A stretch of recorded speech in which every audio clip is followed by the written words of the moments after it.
Hi, everyone. My name is Florencia Henshaw, and today I'm going to be talking about misunderstandings about tasks. Let me tell you a little bit about me first. I am the Director of Advanced Spanish at the University of Illinois Urbana-Champaign. And as Director of Advanced Spanish, a lot of what I do is teacher training. I'm very interested in proficiency-based instruction and how we can help pedagogically in a classroom. What can we do to help students develop proficiency? One thing that comes up a lot in my teacher training is the pushback, if you will, of, yeah, tasks sound great, but they're not for me. I don't do tasks, right? And I think what's happening many times is that we are not looking past the label.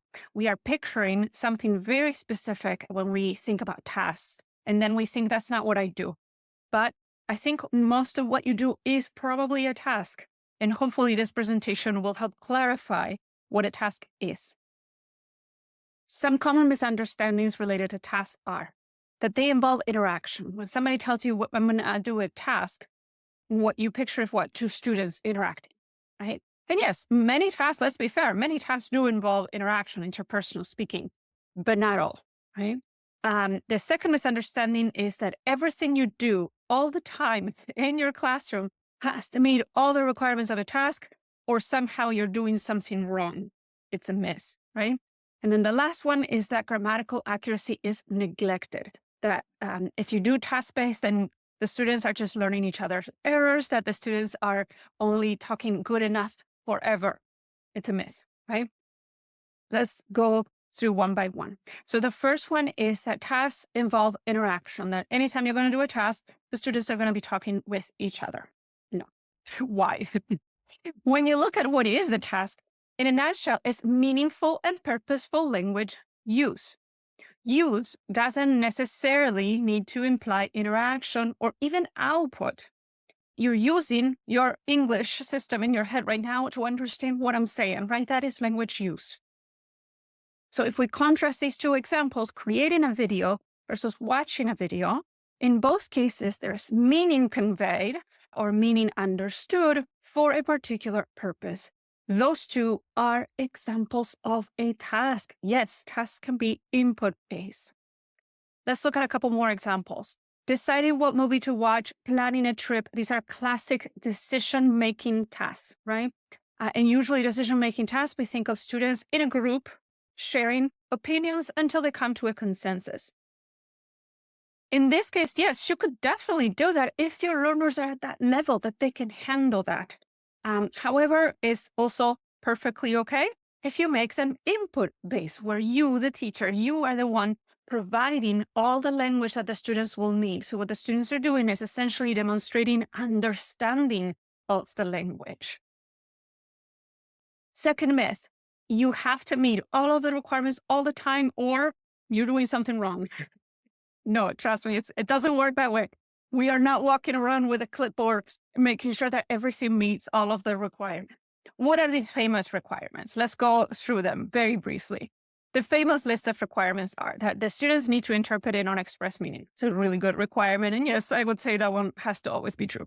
The second one is that there is a concrete non-linguistic goal or outcome. So the goal is not just to practice something, to learn something. It's not about the linguistic structure, but rather about something else, creating a chart, coming to a decision, planning a trip, reviewing a restaurant, right? Like that. There's something that goes beyond just the linguistic or pedagogic part of a task.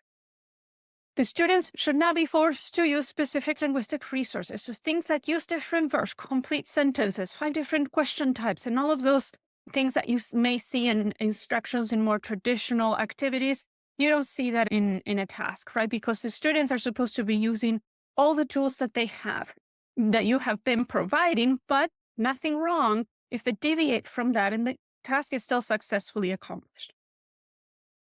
The fourth one, there is a gap of information or opinion between participants.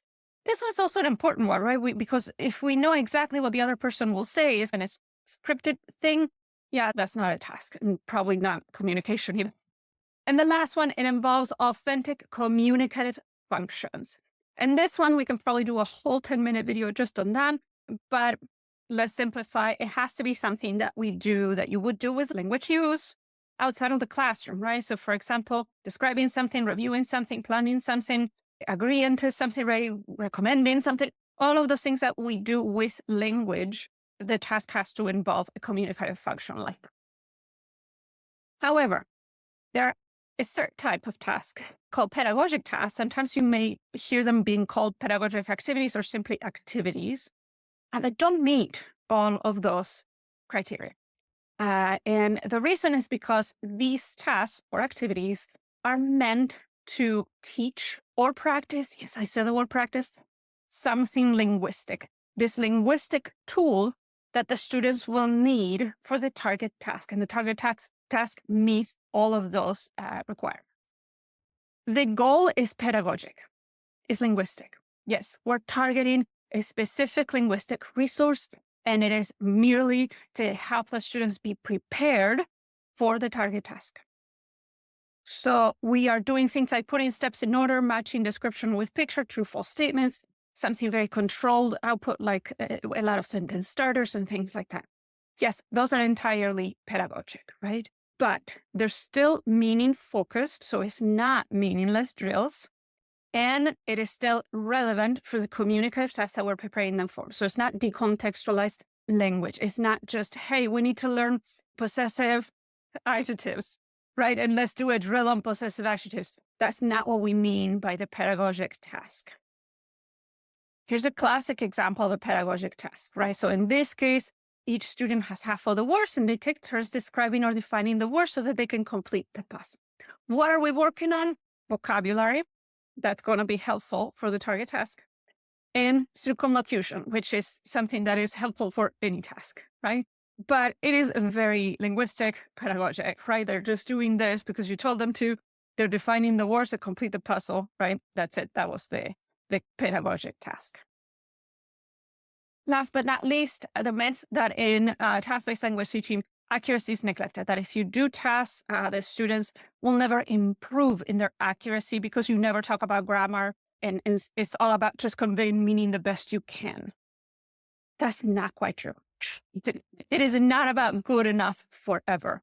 Like in many other approaches, there are proficiency-informed expectations.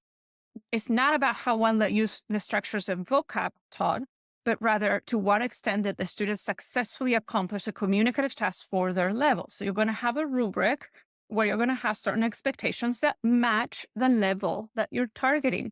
So as the students develop their proficiency, we are going to be expecting more quality and quantity. So yes, the students will be improving in their accuracy. And also, of course, there is room for form. There is room for grammar. Now, grammar is not taught in isolation or is not taught just because we need to learn a structure, but rather it is taught or practiced and presented to the students to support those communicative functions of the target task. The way that I present it in an analogy would be a keyboard, right? If you look at a keyboard, it has these tools, the keys, that allow you to type something. So when you look at a keyboard, do you say, what keys do I need to type these words? Or what words can I type with this letter? Most likely you have certain words in mind that you want to type. That's your communicative function. And then you choose the keys that you need. You don't think, hey, you know what? I've been using it a lot, so I need to use something different. Yeah. What word do you want to type? It has an A, you type it. And you probably don't say, hey, you know what? I haven't used the letter J in a while. What can I type with J? No, you think of what message you want to convey, and then you choose accordingly, right? Who cares if you, in that particular message, you don't use the letter J? So the takeaways are, let's start seeing language as a tool for interpreting in or expressing meaning. I think that is a really good takeaway, no matter what approach you end up choosing. Scaffolding, not controlling. I think it's great to give the students a lot of pedagogic tasks, feedback, right? Everything that you're doing to help them develop their proficiency, but not controlling their language to the point that they have this long list of things that they have to do, right, with the language. And communicating, not covering.